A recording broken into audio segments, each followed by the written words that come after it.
Hello, hi, my name is Muhammad Shafiq bin Muhammad Azhar, and for today and for my presentation, I'm going to talk about language. Yes, language. First of all, what is language? So definition of language is actually the method of human communication using spoken or written words. Or another definition is actually the particular form of words and speech that is used by people in a country or in an area or even in a social group. What does it mean by in a country? Well, it depends on where do you live.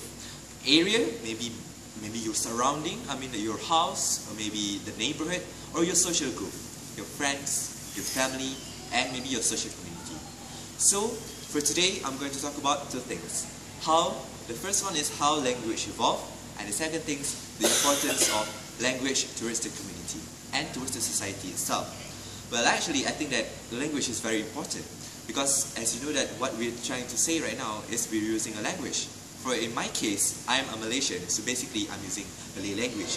However, at the same time, I'm still learning the second language, which is English. And last semester, actually, I did learn another third language, which is called French, which was very hard. But I'm still in the learning of language. So basically, language is a part of our life, and language is in our world, and there are billions types of language that we know. And each country have their own national language. That's what we all think about.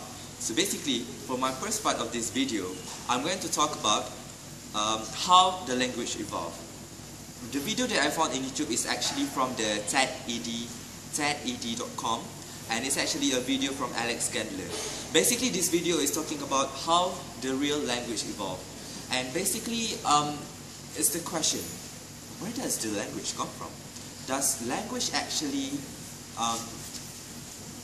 be invented by itself? Does human invent the language? And also, how does people talk at the first time? So, please watch the video.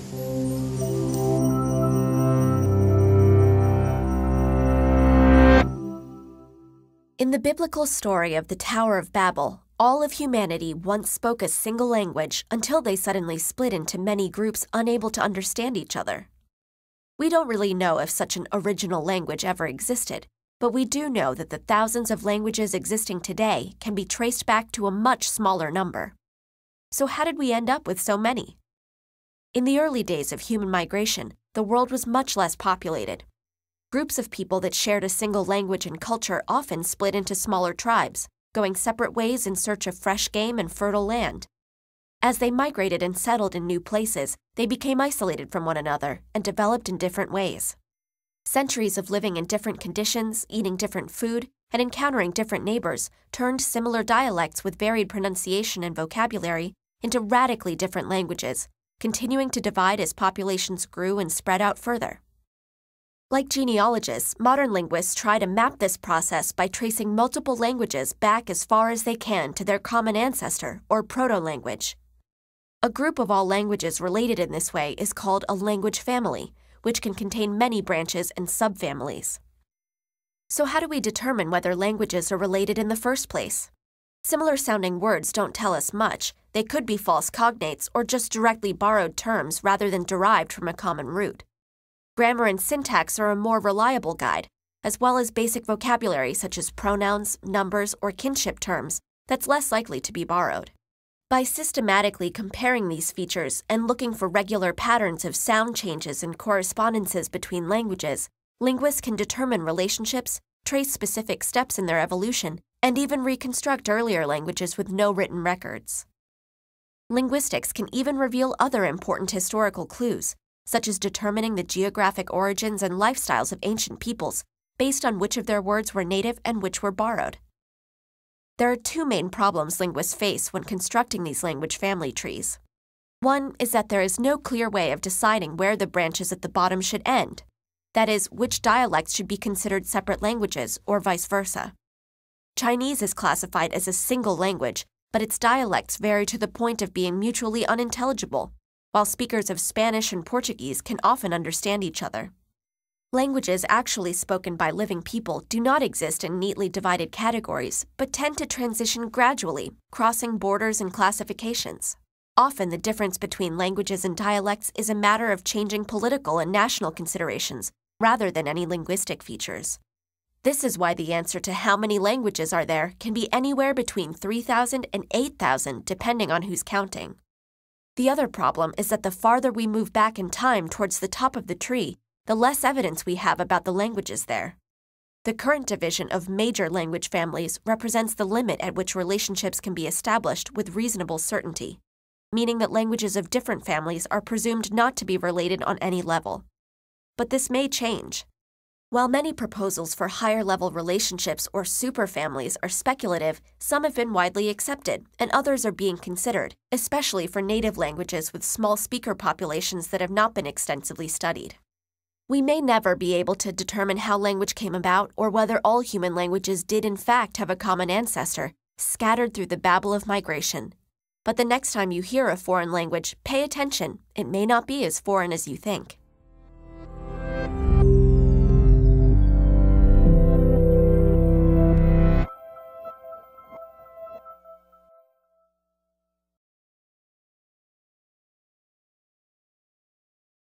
Okay, so just now you have watched how the language evolved.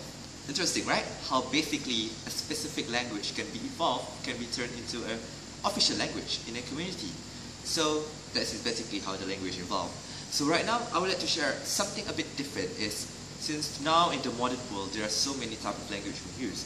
Have you ever been wondered and what is actually the most common language in the world? I mean like the most used language in the world? What do you think? In my opinion, I think it's English, but we will never know.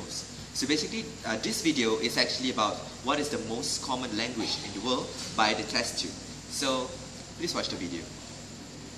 There are more than 7,000 spoken languages in the world, but nearly half the population speaks one of just 12 as their first language.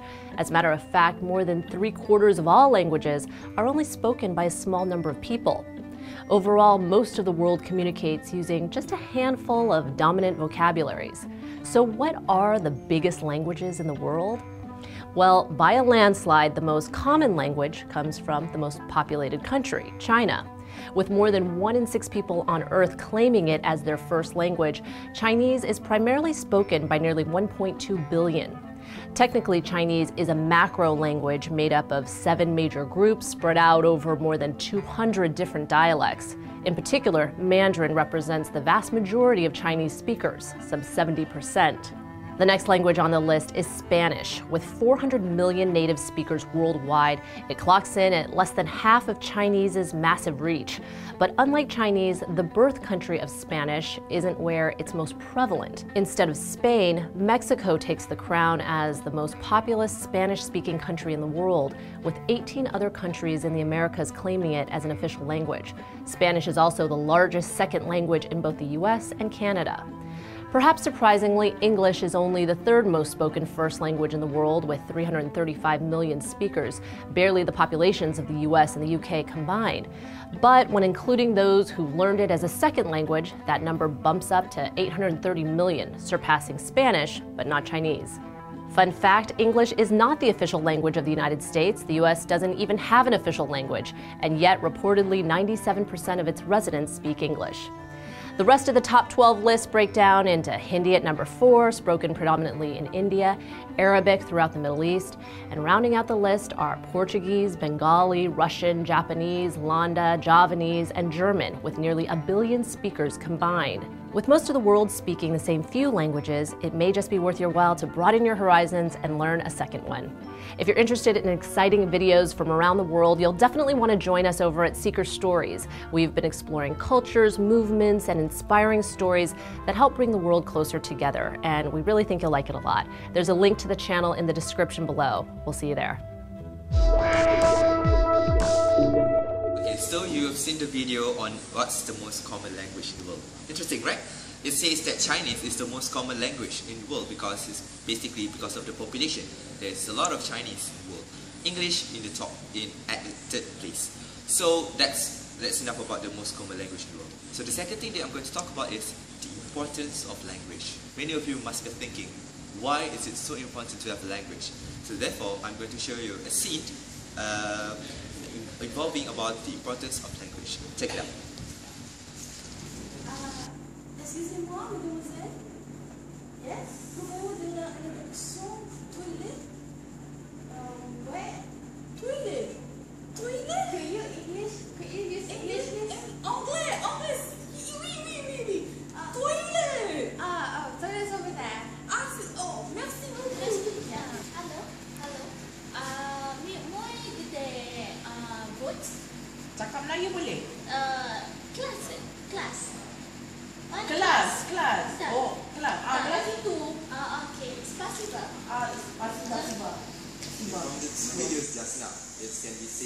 examples of shows and importance of language, isn't it?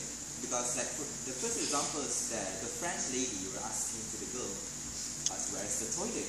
So basically, the girl doesn't understand. So she asked her if she can speak English. Yes, indeed. So she tried to speak English and she showed where's the toilet.